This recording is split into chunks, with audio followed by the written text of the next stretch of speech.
I've got to get to what's happening with Bud Light. I mean, Matt Walsh has been saying, and I agree, like this is like the only successful boycott that Republicans have ever engaged in. It's the only time they've stuck together and actually been heard. And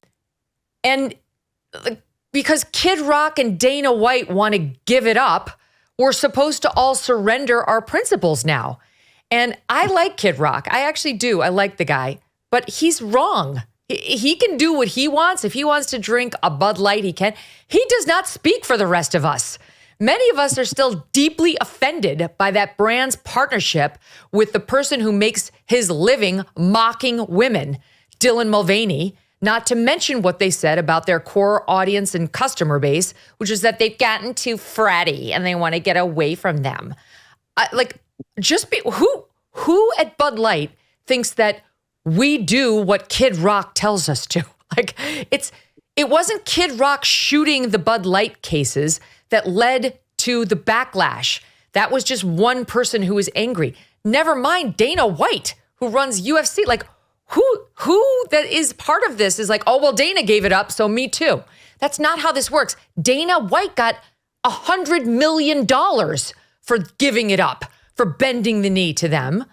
And now we're like, to me, it's just absurd that Bud Light won't fucking apologize, but will pay $100 million to the fighter guy so that the rest of us will bend the knee. You bend the knee, sir. You bend the knee. He hasn't apologized. He hasn't asked for forgiveness. And the reason he hasn't asked for forgiveness is because he's too beholden to the radical, nasty trans activists who are men trying to shame women out of using their voices.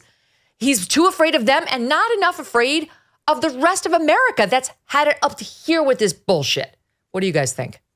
Well, that's it.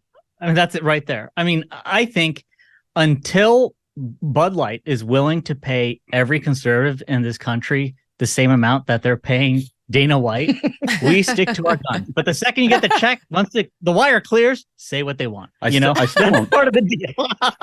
I still won't drink it. Yeah, I didn't drink it before the ban. It's just not very good. You'd think they'd improve the product at the same time. It's like, just pay us and then we can get back to drinking bourbon in peace. We definitely have to cancel our gift to Megyn of 12-pack of Bud Light.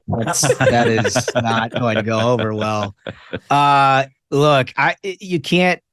This is what big corporations do. They've got the money to try to rehab themselves. And so you go hire people you think have some constituency in a place that you've lost. So obviously, they're going to try. But I think for conservatives, it's not enough to just say, no, we're not going to drink this. We're not going to do that. Because over time, memories fade, things. What you have to get into a habit of is finding alternatives. And there's this one company that we began working with a little bit, Public Square, that's like a marketplace of conservative small businesses that offer beers. They offer ice cream. They've got dentists that are signed up on diapers, like all this stuff. But you've got to have, as a conservative, if you're going to make consumerism part of your value structure, it's not enough for you to be like, I'm never going to drink that ever again. That's true. And you can do that. That's fine. But you also have to empower people and companies that are making a dramatic effort to try to include you as a conservative. Because without that second piece, the motivation for the Bud Lights of the world to go hire people just to try to convince a whole bunch of people who've sort of forgotten the outrage is always going to be there. And until you find that conservative marketplace that's ultimately going to provide that alternative. Yeah, I think you brought up a really good point, Megyn, of the people who are running that company, like, I can't remember the name of that lady who was like, we don't want these fratty type of people drinking our beer. So you do not have to side with a brand and buy a product of someone who's willing to stand you. You can find someone who actually wants you as a customer. Yeah, it's your money. And we took great personal effect with the frattiness, by the way. Yeah. That was a direct shot we felt very seen by. What were you saying, Duncan? Well, not just Public Square, but look at what Daily Wire is doing, producing movies now and all of that streaming content. I mean, if you're going to build an alternative economy, you got to start with things like that, And consumer products. And empower them. Entertainment. Right? I mean, make sure that, and I think we have some responsibility too on the conservative side of the listening audience to make sure that we're not selling out. Yep. That we're actually trying to find a way to enhance awareness of conservative alternatives to these products that we've been shoved down our throat here for, generations. He said Kid Rock told Tucker he thinks that Bud Light well, I'll actually just let him put it in his own words because we cut this out. Take a listen to Kid Rock. You released the video of you executing the Bud Light with the carbine. Fuck Bud Light and fuck Anheuser-Busch. Months later, Bud Light effectively apologizes, but then comes back and hands the UFC $100 million basically to say, we're sorry, we will get better. That seems like a win to me. I think it could be. I think they got some work still to get, some of that base that they lost. At the end of the day, when you step back and look at it, like, yeah, they deserved a black eye and they got one. They made a mistake. Yes, it was a mistake. So do I want to hold their head underwater and drown them because they made a mistake? No, I think they got the message. Like, hopefully other companies get it too. But, at the end of the day, I don't think the punishment that they've been getting at this point fits the crime. How do we know they got the message? Where was the apology? Why didn't the CEO come on this show or any other and say, I hear you, I'm sorry, I get it.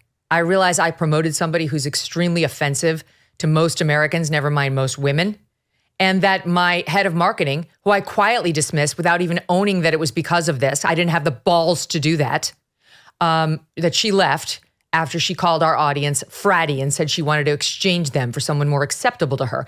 That was deeply wrong. We made a public example of her. I now admit that's why she was fired. It was deeply wrong. We love our audience base. She screwed up. She's what we want to distance from, not you.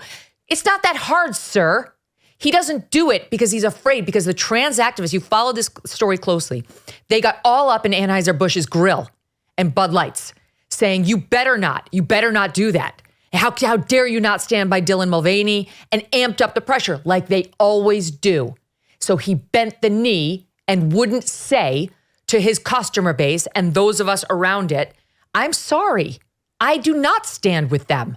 Those are not my values. I have to pick a lane, and I am against their lane where you're cutting off children's body parts and sterilizing 12-year-olds. That's not my lane.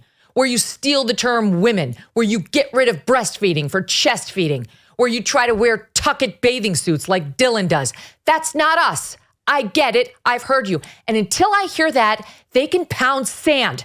And I love Bobby, Kid Rock. He's a great guy. But no, he doesn't understand. And he's talking about how working class people have gone out of work because 2 plants went down. Whose fault is that? It's the CEO of Anheuser. It's the CEO of Bud Light. Those are the ones who are, not us. I'm worried more about the children. How about the children of working class people who get sucked into this ideology, wind up sterile, and have no money to reverse the procedures? That's the ideology that Bud Light is promoting. So I worry about them too, but in a different way. Those working class guys who worked at Bud Light will get another job, but their children won't get their fertility back. They won't get their body parts back. The women who lost the sporting races because these trans activists took over, thanks to Dylan and the Bud Light promotion of people like that, aren't going to get their medals back. There's a lot more to worry about than 2 plants shutting down. I don't like these myopic views, right? It's like, he made nice with Dana White, who, by the way, is getting $100 million a year for 6 years. Nobody else is getting that, to your point, Smug. So it just, to me, it's so infuriating. Conservatives win nothing. They win nothing. Yeah. They bitch about the culture wars. They finally have a win. Now these 2 guys want to give it back. For what? For $600 million. Are we sure we can't run, Megyn? Yeah. Are you? The speech right there. Thought about She's accepting the nomination. We need to look into ballot access. I can think about this. If there's any way, good Lord. I mean, that's it right there. Is they did not apologize. They still stand with that same ideology. And until things change, like you said, the fact that they have, look at what the legislation in California, where that state is going to allow minors to overrule their parents, and their parents can't have any say in it whatsoever. This is insanity. And so that's the system that's being propped up when you allow things like this. I also think that, look, the integrity of people who consider themselves conservative and the trust that you build within an audience. I mean, it's the reason why your audience doesn't go anywhere, Megyn. It's why it grows every day, because your view of this issue is the same from day one as it is today. Doesn't matter who's showing up with a check. And honestly, that's the challenge that conservatives are going to be in perpetuity, because there's not a corporation in America that hasn't screwed this thing up and doesn't want to also buy your integrity to try to fix it. Debt. You can go to bed thinking about it and wake up thinking about it. High interest credit cards and loans make it nearly impossible to pay off your debt. And insane inflation keeps you stuck paycheck to paycheck. The system traps you in debt. Donewithdebt.com can be a lifeline. I've talked about my own experience with debt in the past, so I know what it's like. Trust me, it's been a while, but I was there and it hurt. Donewithdebt.com has a new strategy to help erase your debt faster and easier than you ever thought possible. Here's what they can do for you. Analyze all the debt options you qualify for, minimize interest rates, cut medical bills, and reduce debt without bankruptcy and without a loan. But you need to hurry. Some debt solutions are time sensitive. Go to donewithdebt.com. Find out how easy they make it and find out if it's right for you. That's donewithdebt.com, donewithdebt.com. Hey, thanks so much for watching. If you like what you just saw, hit the subscribe button for more clips and full episodes.